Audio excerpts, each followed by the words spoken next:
السلام علیکم ورحمۃ اللہ وبرکاتہ۔ الحمدللہ کفا وسلام علی عبادہ الذین اصطفیٰ، اما بعد۔ محترم ناظرین اکرام، آج کی نشست کا موضوع ہے زکوٰۃ کس کو دیں۔ اعوذ باللہ من الشیطان الرجیم، بسم اللہ الرحمن الرحیم۔ انما الصدقات للفقراء والمساکین والعاملین علیہا والمؤلفۃ قلوبہم وفی الرقاب والغارمین وفی سبیل اللہ وابن السبیل فریضۃ من اللہ واللہ علیم حکیم۔ سورہ توبہ سورہ نمبر 9 آیت نمبر 60۔ زکوٰۃ کن کو دینا ہے؟ اس میں 8 لوگوں کا ذکر ہے۔ نمبر 1 فقیر، نمبر 2 مسکین۔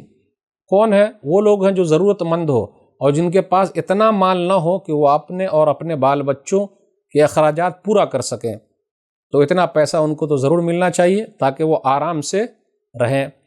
نمبر 3 جو زکوٰۃ وصولی کرتے ہیں ان کو بھی زکوٰۃ میں سے دینا ہے، مقدار متعین کر دینی ہے، چاہے تنخواہ کی شکل میں ہو یا وظیفہ کی شکل میں ہو، یا پھر لوگوں کا دل رکھنے کے لیے۔ تو یہ لوگوں کا دل رکھنے کے لیے زکوٰۃ دینا ہے۔ وہ کون لوگ ہیں؟ کمزور ایمان والے، یا وہ لوگ ہیں جو اسلام لانے کے بعد تکلیف میں ہیں، پریشانی میں ہیں، تو ان کو دے سکتے ہیں۔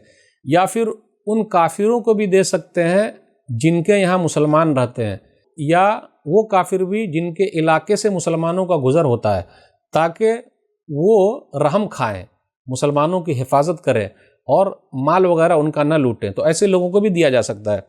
پھر اسی طریقے سے وفی الرقاب، گردن چھڑانے کے لیے، غلاموں کو آزاد کرنے کے لیے، یا پھر جیل کے اندر جو لوگ بند ہیں ان کو نکالنے کے لیے، ناحق بند ہیں ان کو نکالنے کے لیے زکوٰۃ کی رقم دینی چاہیے۔ والغارمین، نمبر 6 وہ مقروض آدمی جو قرضہ ادا کرنے کی طاقت نہیں رکھتا اور قرض بھی جائز مقصد کے لیے لیا ہو۔ کبھی کبھی کاروبار کیا لیکن پورا گھاٹا ہو گیا، دکان بیٹھ گئی، تو کیا کریں گے؟ تو ان کو نکالنے کے لیے ایسا کیا جا سکتا ہے۔ پھر اسی طریقے سے وفی سبیل اللہ، اللہ کے راستے میں جہاد فی سبیل اللہ، یا دینی مدارس ہیں یا دعویٰ سینٹر ہیں، ایسے سب لوگوں کو دینا ہے تاکہ اللہ کا پیغام اللہ کے بندوں تک پہنچ جائے۔ نمبر 8 مسافر کو دینا ہے۔ سفر میں نکلا تھا، جیب کٹ گیا، نہیں جا سکتا، تو زکوٰۃ کا پیسہ ان کو دے دیں تاکہ وہ اپنی منزل تک پہنچ جائے۔ تو آپ چاہے 8 کو دے سکتے ہیں یا کچھ کو دے سکتے ہیں، وہ اپنے اوپر ہے، حالات کے اعتبار سے ہے، لیکن خیال رکھنا ضروری ہے۔ قریبی رشتہ دار اگر محتاج ہو تو زکوٰۃ، صدقات، عطیات انہیں پہلے دینا چاہیے، ان کا خیال رکھا جائے۔ ماموں اگر محتاج ہو تو زکوٰۃ میں سے، صدقہ و خیرات میں سے انہیں دے دیں۔ مالدار بیوی اپنے شوہر کو دے سکتی ہے زکوٰۃ، لیکن شوہر جو ہے اپنی بیوی کو زکوٰۃ نہیں دے سکتا اور نہ کھلا سکتا ہے۔ کیوں؟ اس لیے کہ اس کے ذمے ہے، بیوی بال بچوں کو زکوٰۃ نہیں بلکہ حق دینا ہے۔ سنن ابی داؤد کتاب الزکاۃ حدیث نمبر 1692، عبداللہ بن عمر رضی اللہ تعالیٰ عنہ بیان فرما، کفا بالمرء اثما ان یضیع من یقوت، آدمی کے گناہگار ہونے کے لیے اتنا ہی کافی ہے کہ جس کا حق اس کے اوپر ہے اس کو وہ ضائع کر رہا ہے، برباد کر رہا ہے۔ ہمارے اوپر جو بال بچوں کا ہے مسئلہ، ماں باپ کا مسئلہ ہے، حق ہے، وہ دینا ضروری ہے۔ زکوٰۃ ان کو نہیں دے سکتے، ان کا حق دینا پڑے گا۔ پھر اسی طریقے سے آل رسول کو زکوٰۃ نہیں دے سکتے۔ آج کل کچھ لوگ بولتے ہیں ہم سید ہیں، ہم زکوٰۃ نہیں کھاتے۔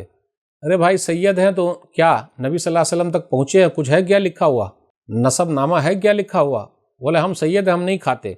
ہاں، نبی صلی اللہ علیہ وسلم کے خاندان کے لوگ زکوٰۃ نہیں لے سکتے۔ صحیح مسلم کتاب الزکاۃ کتاب نمبر 12 حدیث نمبر 1072، ان هذه الصدقات انما هي اوساخ الناس وانها لا تحل لمحمد ولا لآل محمد۔ یہ صدقات جو ہیں، یہ زکوٰۃ جو ہیں، یہ لوگوں کے مائل کچیل ہیں، اور یہ محمد صلی اللہ علیہ وسلم اور محمد صلی اللہ علیہ وسلم کے خاندان کے لیے حلال نہیں ہے۔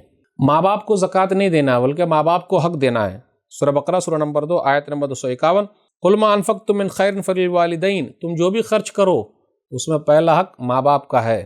تو ناظرین اکرام، زکوٰۃ دینے کے تعلق سے یہ چند باتیں تھیں۔ اللہ سے دعا ہے کہ اللہ تعالی ہم لوگوں کو زکوٰۃ کے مستحقین تک پہنچا دے، ان کو دینے کی توفیق دے، آمین۔ زکوٰۃ نکالنے کی توفیق دے، آمین۔ صدقہ و خیرات، عطیات نکالنے کی توفیق دے، آمین۔ اللہ ہمارے صدقات کو قبول فرما لے، ہمارے زکوٰۃ کو قبول فرما لے، ہمارے عطیات کو قبول فرما لے، آمین۔ والسلام علیکم ورحمۃ اللہ وبرکاتہ۔ البر کی ساری ایکٹیویٹیز آپ لوگوں ہی کے تعاون سے چلتی آ رہی ہے۔ اس لاک ڈاؤن میں ہم آپ کے پاس تو نہیں پہنچ سکتے، لیکن آپ اپنی زکوٰۃ و صدقات ہم تک آن لائن پہنچا سکتے ہیں۔ سپورٹ البر۔